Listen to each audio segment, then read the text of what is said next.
حضور اکرم صلی اللہ علیہ وسلم نے اپنے صحابہ کو کسی کو منکر سے روکنے کا طریقہ سکھلایا اور تعلیم دینے کا اسلوب بتلایا کہ آپ غلطی کرنے والے کو تعلیم کیسے دیں. دیکھو نا، ایک ہے غلطی کرنے والے کو الزام دینا. آپ دیکھیں گے کہیں بھی کسی روایت میں نہیں ملے گا کہ آپ نے غلط کرنے والے کو الزام دیا ہو. غلط کرنے والے کو الزام نہیں، الزام دینا مجرم بنانا ہے اور تعلیم دینا تربیت کرنا ہے. الزام دینا، جی ہاں بالکل، میں آپ سچی بات بتاتا ہوں. امت کو اس کے گناہوں پر الزام دینا امت کو تربیت سے مایوس کر دینا ہے. نبی کی تعلیم امت کو الزام دینا اور مجرم بنانا نہیں ہے.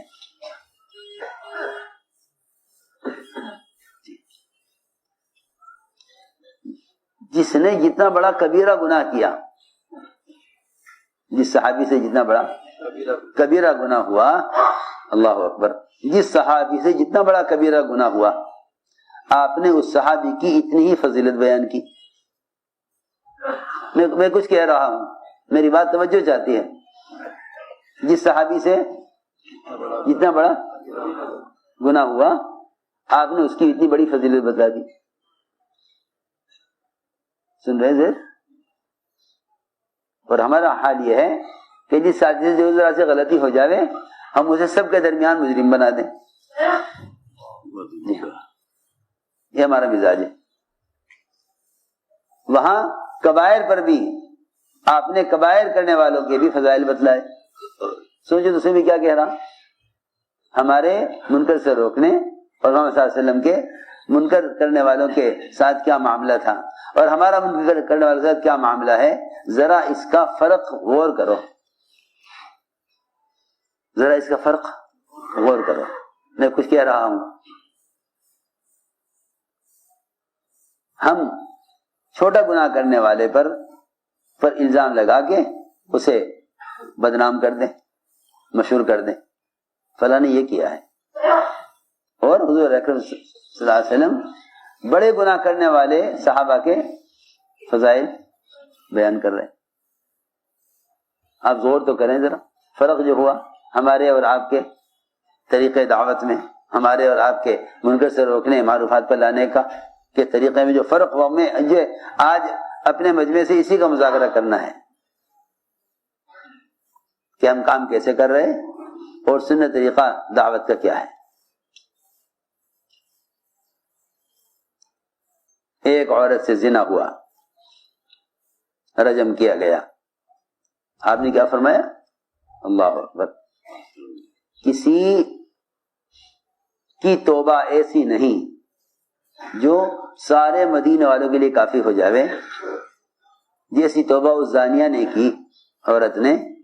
آپ نے فرمایا لقد تابت توبۃ، اس عورت نے ایسی توبہ کی ہے کہ اگر سارے مدینے کے لوگوں پر اس کی توبہ کو تقسیم کر دیا جاوے تو سب کے جنت میں داخل ہونے اور جہنم سے بچنے کے لیے کافی ہے. سوچیے ذرا، غور کیجیے.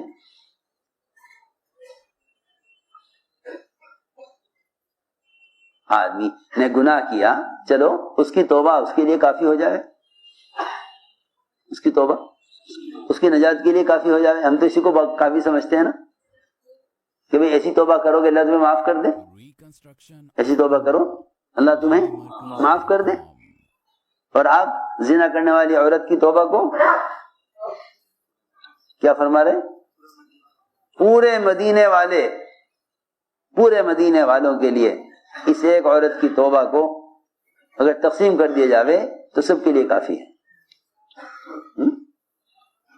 تذکر روایا، سوچو. ہم تو ایک غلطی کرنے والے کے بارے میں سوچیں کہ اسے تو اللہ معاف کریں گے نہیں، اس کی معافی کیسے ہوگی. اور وہاں زنا کرنے والی عورت کی توبہ کو پورے مدینے والوں کے لیے کافی سمجھا جا رہا. تو میں نے عرض کیا کہ حضور اکرم صلی اللہ علیہ وسلم نے گناہ کرنے والے کے گناہ کرنے والے کی فضیلت کو ایسا بیان کیا تاکہ لوگ گناہ کرنے والوں سے نفرت نہ کریں. گناہ کرنا تو اس کے اللہ کے درمیان کا معاملہ ہے. گناہ کرنا تو اس کے یہ کسی آسان بات ہے. گناہ کرنا تو اس کے اللہ کے درمیان کا معاملہ ہے. جی ہاں. اور اس سے نفرت کرنا یہ تمہارے اور مخلوق کے درمیان کا معاملہ ہے. اور آپ جانتے ہیں اس بات کو اچھی طرح کہ جو معاملات مخلوق کے درمیان میں ہیں وہ زیادہ اہم اور زیادہ خطرناک اور زیادہ پکڑ کا سبب ہیں بنسبت ان معاملات کے جو ان کے ہمارے اللہ کے درمیان میں. اصولی بات ہے. جس کو چاہیں گے معاف کر دیں, جس کو چاہیں گے عذاب دیں گے. آپ لوگ کھڑے کیوں ہیں بھائی؟ سب بیٹھ جاؤ, بیٹھ کر بات سنا کریں. ہاتھ باندھ کے کھڑے ہونا ٹھیک نہیں. بٹھا دو ان کو. کون کھڑے ہیں یہ؟ بہت توجہ سے بات سنو.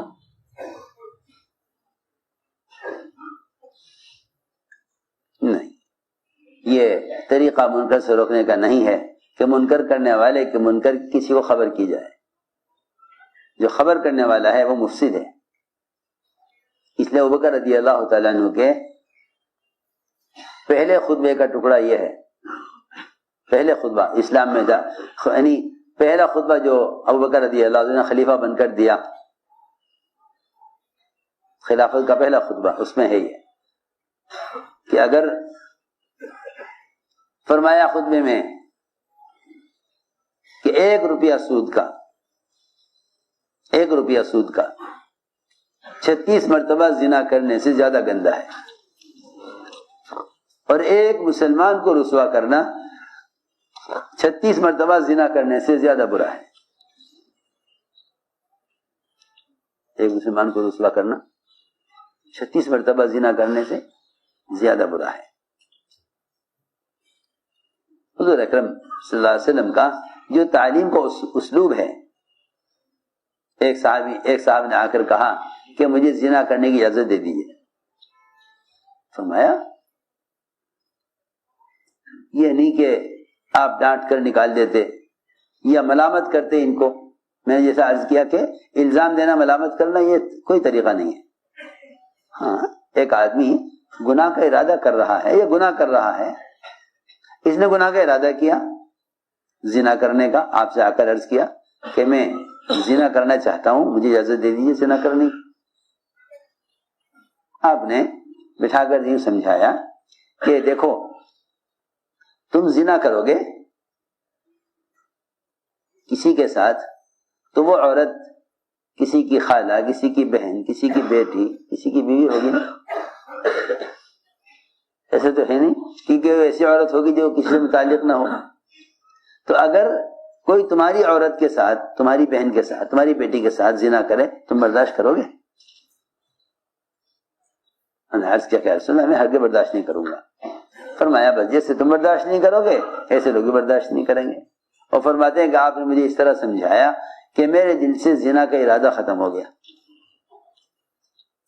ہم نے عرض کیا کہ